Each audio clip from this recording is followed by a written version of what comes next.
Hello there. Breakfast all day. Christy, Alonso, and Matt. So we talked about her smell just now. Now we have a very different kind of pop music movie to talk about. It smells like Teen Spirit. And it's called Teen Spirit. There you go. So I will take this one if that is good with you guys. Elle Fanning stars as a young woman living on the Isle of Wight. yes. And her name is Violet. And she lives with her mom and she works on the farm. And it's very small town, very rural, a very rich sense of place.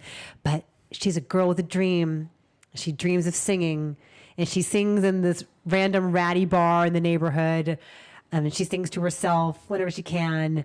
But when she hears that there's going to be an audition for sort of an American Idol, pop idol type show on the Isle of Wight, she tries out.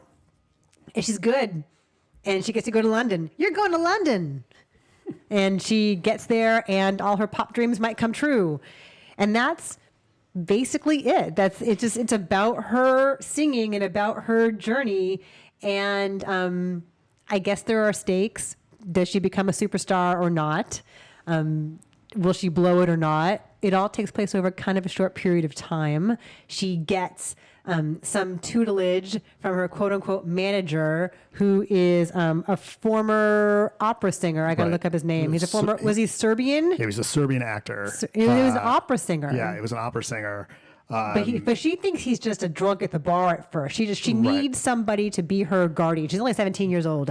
And she needs somebody to be her official guardian to escort her on the audition. And then when she gets to London, someone has to go with her to London, so she pretends that he's her manager. But he actually might have some musical lessons and life lessons in store for her. Yeah, it's interesting because we see her early on, like we see her listening to music, and early on, like you're hearing music and you see her singing along with it, but you're not really hearing her. Like she clearly loves music, but it everything else in her, like she's really shy, she's very quiet, she's very closed off. And even when we see her in the bar singing, she's terrific, but she's got zero stage presence. Right. Like she's just standing there with her arms at her side. She's not working it. She's not working it at all. Zlatco Buric is his name. Yeah. Go ahead. And it's Vlad, I think is his name is Vlad. Yeah. So, Vlad, so early on in the bar, like you see Vlad, he's the only one clapping for her.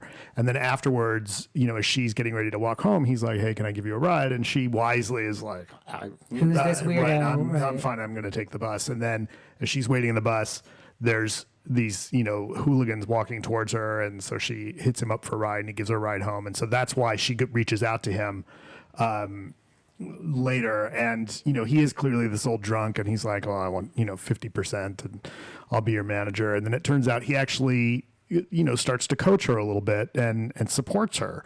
And her mother is, early on, like her mother's against it. Her mother's a single mom. They're Polish immigrant. Yeah, they speak Polish in the house. Right. And this is someone who, you see that Elle Fanning, she doesn't have a lot of confidence. She has to, she although she makes it through the audition, when you almost see like in her performance that Violet is ready at any moment to be told no. And so when she finds out she's going on to the next level, like there's this surprise, but she's not particularly demonstrative. And so as the movie progresses, you start to see her open up a little bit. And, then you start to also see that translate into what she's doing on stage.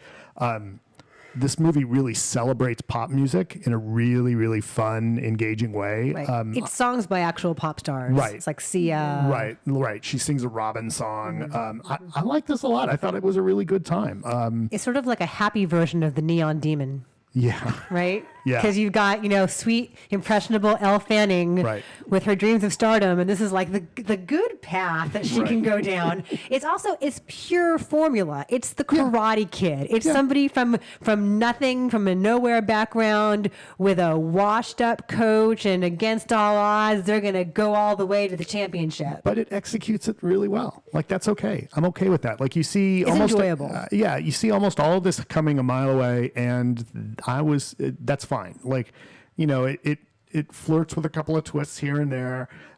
This movie is, I think this movie gets points for being as short as it is. It's 97 minutes long, and it will hint at some other things going on, like where's her father, and you know the cross that she's given from her mother, and certain little things, you know, something about Vlad and his daughter, and there's little things that I think other movies would have added into and got distracted by, and you know, I think in a movie where everything is relatively formulaic, like just those little bits are enough that it's okay that it brings them up because you're expected, but it doesn't get bogged down by them. And so this is a movie that, again, I think gets a lot of points from me for not overstaying its welcome. You know, and again, the music performances are good enough, and especially like Elle Fanning's singing is terrific. She is singing; in this, she's very good. But then there's sort of a weird thing where, like, all of a sudden, a music video just like appears all behind her. Is that her imagination? Is that her character envisioning what's happening? Like on stage, it becomes like an extravaganza. It was like a Las Vegas kind of giant performance behind her. And where does that come from? Maybe that's her mind. I don't know. Anyway, just a question. Yeah, I mean, some of it when she's on stage in the contest, you know, I think that's a little bit staged. I will say one of the things that I think hasn't really been covered that much. If you were the type of person that like blinking lights get to you. Oh yes, it's very stroby. Yeah, there's during one of the performances that I was like, oh yeah, that may be an issue for some people. This is the directorial debut of Max Minghella, son of Anthony. He wrote and directed this. He's been an actor primarily prior to this. He's been in a lot of movies. He was in The Social Network. He's on Handmaid's Tale. Yeah, he's in The Eyes of March. So he's been around for a while. This is his first film. How is he as a filmmaker? You know, it's I'm your Ben this week. Yes, didn't see it. It as Matt points out, it's efficient. Like it gets a lot done, and it's clean, and it moves well, and maybe there could have been more depth to it, more to her character, more to the stakes. There's Rebecca Hall plays is she like a Simon Cowell figure? Yeah, is she like a music producer figure? Yeah, and you never really get a hold on who she really is. Does she mean well? Is she a villain? And it's not even like she's intriguingly ambiguous. It's like there's just not a lot to that character, and I wish there had been more because it's Rebecca Hall, right? And you know she can play everything, and you wanted a little more danger from her if indeed that is who that person is. But yeah, Elle Fanning can show up and just do pretty much everything, right. and she's always great. And you know, you don't. I mean, look, honestly, like you don't really get a ton of motivation behind Violet either. Right? Like you're not really seeing, I mean, apart from like, oh, she likes to sing and she's good at it. Like you don't really get a sense of what's driving her that much.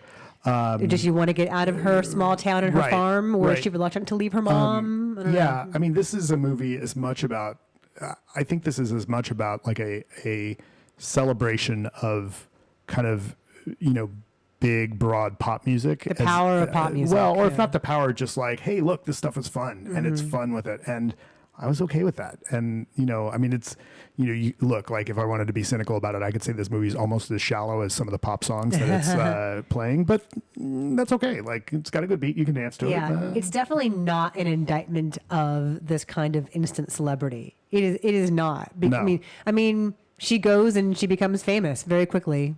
And yeah, I'm glad I saw this before we saw Her Smell, because I think if I had seen this after watching Her Smell, I would have been much more cynical and jaded about this one. Yeah, I liked it, but a lot of why I liked it is, the music and Elle Fanning's performance. Yeah. So I am saying 6.3. I think I went much higher. Do you really want to give it a 9? I'll give it an 8. Okay. Yeah, that's maybe talk me down a little bit. 7.2. 7.2 is our number. Thank you, Insta Calculator.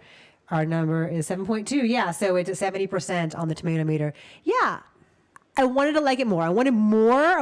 You say it doesn't outstay its welcome. I would like to have had a little more. So anyway, Teen Spirit. Thanks for watching. Like this video. Subscribe to our YouTube channel. Subscribe to our podcast in the places where you do that. And follow us on Twitter, Instagram, and Facebook at BeFastAllDay. Thank you for watching. Thanks, bye. Bye.